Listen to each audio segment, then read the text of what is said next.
মুসলিম সমাজে অন্যতম সম্মানিত ব্যক্তি হলেন মসজিদের ইমাম, খতিব ও ধর্মীয় ব্যক্তিত্বরা। আর তাই প্রতিদিন পরম ভরসায় ইমামের পেছনে দাঁড়িয়ে নামাজ আদায় করেন মুসল্লিরা। এমনকি জুমার সময় খুতবা এবং তাদের কাছ থেকে কুরআন হাদিসের তাফসীর শুনে সঠিকভাবে ধর্মীয় দিক নির্দেশনা পাচ্ছেন আর নিজেদের ঈমান রক্ষা করতে পারছেন বলেও মনে করেন অনেকেই। কিন্তু যদি সেই পরিচিত ও সম্মানিত ইমামের আসল কর্মকাণ্ড ফাঁস হয় আর তাতে দেখা যায় যে সেই ইমামরাই গোপনে নষ্ট করে চলেছেন মুসলিমদের ঈমান, তবে এর চেয়ে মর্মান্তিক বিষয় আর কী বা হতে পারে? এমন ভয়াবহ ঘটনাই ঘটেছে এবার ফরিদপুরের ভাঙ্গা উপজেলায়। সেখানকার কাউলিবেড়া ইউনিয়নের পশ্চিম মাইঝাইল ও বাগপুরা গ্রামে বুধবার হঠাৎ করে ছড়িয়ে পড়ে চাঞ্চল্য।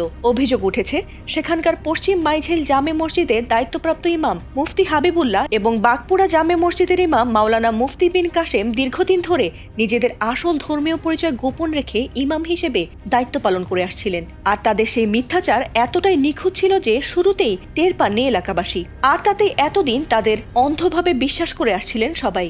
কিন্তু ধর্মের কল বাতাসে নড়ে। আর তাই তো এবার খ্রিস্টান ধর্ম প্রচার করতে গিয়ে ধরা খেলেন এই দুই ইমাম।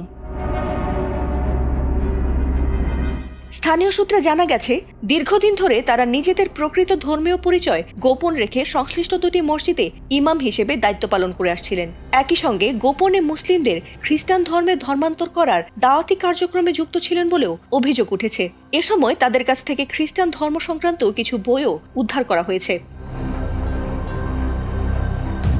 ঘটনাটির প্রত্যক্ষদর্শী ও সাক্ষী পশ্চিম বাগপুরা বায়তুল মামুর জামে মসজিদের ইমাম মুফতি শফিকুল ইসলাম জানিয়েছেন, কিছুদিন আগে মাইঝাইল পশ্চিম পাড়া জামে মসজিদের ইমাম হাবিবুল্লাহ বাহার তাকে বিভিন্ন প্রলোভন দেখিয়ে খ্রিস্টান ধর্মগ্রহণের আহ্বান জানান।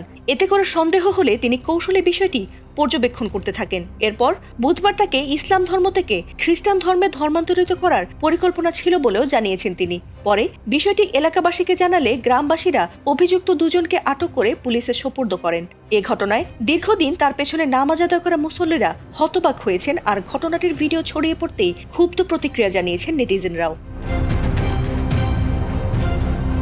ফাতিমা সুলতানা, এটিএন বাংলা।